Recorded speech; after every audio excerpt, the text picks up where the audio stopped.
Hello everyone, welcome to PW pharma. My name is Pankaj Dagar, your pharma mentor. और आज की इस वीडियो में मैं डिस्कस करने वाला हूं रिसेंटली अनाउंस हुई सेपॉय फार्मा की वैकेंसीज के बारे में।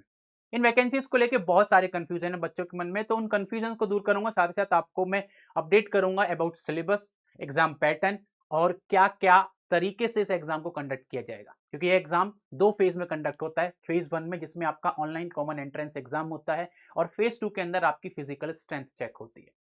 एलिजिबिलिटी क्या है, इसमें कौन कौन स्टूडेंट्स जो हैं वो एलिजिबल हैं, क्या आप हर किसी जोन के अंदर फिल कर सकते हो फॉर्म, ये सारे कंफ्यूजन आज की इस वीडियो में मैं दूर करने वाला हूं। तो चलिए डायरेक्टली चलते हैं वेबसाइट के ऊपर और चेक करते हैं वहां पर क्या क्या डिटेल है हमारे पास। ये मैंने एक जोन के अंदर का यहाँ पर जो नोटिफिकेशन है वो डाउनलोड कर लिया। आप चाहो तो किसी भी जोन की नोटिफिकेशन डाउनलोड कर सकते हो। आपका जो भी जोन होगा उसी के हिसाब से आपको अपना फॉर्म फिल करना है, राइट। क्योंकि आपके पास अपने जोन का डोमिसाइल होना चाहिए। लेट सपोज आप अंबाला के हो तो आपके पास उसका डोमिसाइल होना चाहिए। देन उसके अलावा बेंगलोर के हो तो बेंगलोर का डोमिसाइल आपके पास होना चाहिए। चेन्नई का डोमिसाइल आपके पास होना चाहिए। दानापुर हुआ, चाहे वो जबलपुर हुआ, जयपुर हुआ, जो भी जोन है, जिस भी जोन में आपको अप्लाई करना है उस जोन का डोमिसाइल आपके पास रहना चाहिए, तभी आप एलिजिबल हो। मैंने बस अभी रेफरेंस के लिए यूपी और उत्तराखंड का खोला है, तो यहां पर क्लियरली कुछ चीजें मेंशन है। जैसे कि एक तो यहां पर ऑनलाइन रजिस्ट्रेशन जो डेट है वो 13 फरवरी से लेके 1 अप्रैल तक है, यानी तब तक आप फॉर्म फिल कर सकते हो। उसके अलावा यहां पर टेंटेटिव एग्जाम डेट भी दी हुई है 1 जून से 15 जून की, राइट। इसी के बीच में आपको अनाउंसमेंट मिल जाएगा, जिसके बाद आपको पता चल जाएगी आपकी डेट क्या होने वाली एग्जाम की। उसके अलावा आपको मैं बता देता हूं कि यहां पर सिर्फ और सिर्फ मेल कैंडिडेट्स ही एलिजिबल हैं। सिर्फ और सिर्फ मेल कैंडिडेट्स ही एलिजिबल है। और applications invited from domicile of district, क्योंकि मैंने यूपी और उत्तराखंड का खोला है, इसलिए सिर्फ यूपी और उत्तराखंड के ही कैंडिडेट्स एलिजिबल हैं यहां पर, यानी कि मेल कैंडिडेट्स ही एलिजिबल हैं। और आपके पास उस जोन का डोमिसाइल भी रहना चाहिए, तभी आप एलिजिबल हो, राइट। चलिए आगे बढ़ जाते हैं और एलिजिबिलिटी चेक कर लेते हैं यहां पर कि एलिजिबिलिटी क्या है। एलिजिबिलिटी की अगर मैं बात करूं सेपॉय फार्मा की, तो यहां पर एजुकेशन के हिसाब से आपकी 12th क्लास पास होनी चाहिए, वो भी एक रिकॉग्नाइज्ड बोर्ड के हिसाब से, चाहे वो सीबीएसई हो, यूजीसी हो, एक बोर्ड से आपका रिकॉग्नाइज होना चाहिए।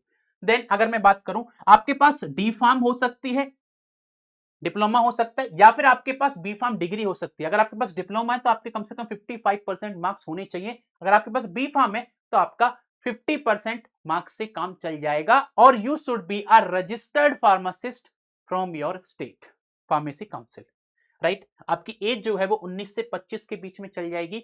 और एज जो है वो आप कैलकुलेट कर लेना, 1 जुलाई 2002 से 1 जनवरी 2008 के बीच के स्टूडेंट आप रहने चाहिए, और इन दोनों दिनों को भी आप काउंट करोगे उसमें।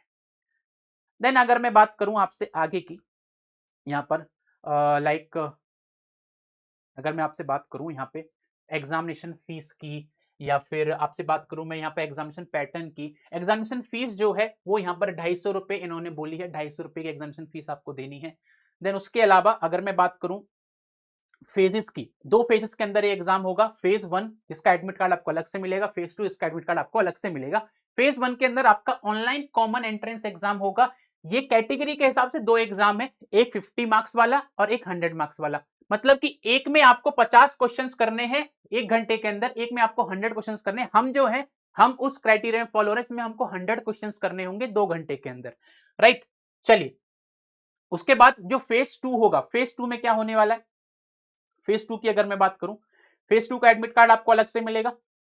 और फेज 2 के अंदर चेक किया जाएगा आपका फिजिकल स्ट्रेंथ। फिजिकल स्ट्रेंथ के लिए आपको पहले क्या किया जाएगा, आपको 1.6 किलोमीटर दौड़ना होगा, up to 6 minute 15 seconds need to qualify. अगर आप क्वालिफाई करना चाहते हो तो आपको ये 1.6 यानी कि 1600 मीटर आपको 6 मिनट 15 सेकंड के अंदर कंप्लीट करने होंगे। उसके बाद आपको पुलअप्स लगाने होंगे, कम से कम 6 तो आपको लगाने ही पड़ेंगे क्वालिफाई करने के लिए। देन कम से कम आपको 9 फीट का डिच करना होगा आपको क्वालिफाई अगर करना है। और उसके बाद जिगजैग बैलेंस आपको दिखाना होगा वहां पर। ये अब आपके फिजिकल स्ट्रेंथ के हिसाब से है। उसके बाद आपका मेडिकल एग्जामिनेशन होगा। इनकेस अगर कोई कमी पाई जाती है तो आपको जस्टिफिकेशन देने के लिए 21 दिन मिलेंगे, तो आप किसी अपने डॉक्टर से कंसल्ट करके वहां पर उसका जस्टिफिकेशन दे सकते हो।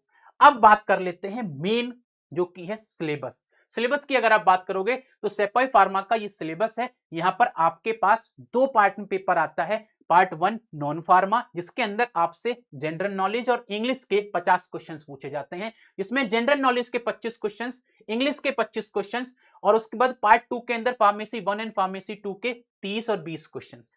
देन अगर मैं बात करूं जनरल नॉलेज की, तो यहां पर आपसे history, culture, geography, price, abbreviation, sports, इन सब चीजों के बारे में आपसे क्वेश्चन पूछा जाता है। आप चाहो तो स्क्रीनशॉट ले सकते हो, मैं इसको थोड़ा और बड़ा कर देता हूं, आप चाहो तो स्क्रीनशॉट ले सकते हो। देन इंग्लिश के अंदर आपसे comparison, parts of speech, verb, tenses, इन सब के बारे में आपसे क्वेश्चंस पूछे जाते हैं। बात कर लेते हैं फार्मा की। फार्मा के अंदर अगर मैं बात करूंगा तो फार्मा में आपके फार्मेसी 1 से क्वेश्चन जो आते हैं वो आते हैं pharmacology, pharmaceutics and hospital and clinical pharmacy से। देन फार्मेसी 2, उसके अंदर आपका pharmacognosy, pharmaceutical jurisprudence, community pharmacy, drug store and inventory management, human anatomy and physiology, biochemistry, इन सब से क्वेश्चंस पूछे जाते हैं। अब बच्चों को कंफ्यूजन है कि सर नंबर ऑफ वैकेंसीज कितनी, ये नहीं बताइए। देखिए किसी भी जोन में वैकेंसीज जो होती हैं सेपॉय फार्मा के केस में अनाउंस नहीं की जाती है। जो क्वालिफाई करते हैं और जितनी उनको नीड होती है उसके हिसाब से वो रख लेते हैं, कभी भी वैकेंसीज अनाउंस नहीं की जाती है। तो आई होप आपके बहुत सारे कंफ्यूजन दूर हो गए होंगे और अब आप अपनी तैयारी स्टार्ट कर देंगे, क्योंकि एग्जाम बहुत दूर नहीं है। तो thank you so much for joining, we will meet in next class. Thank you everyone.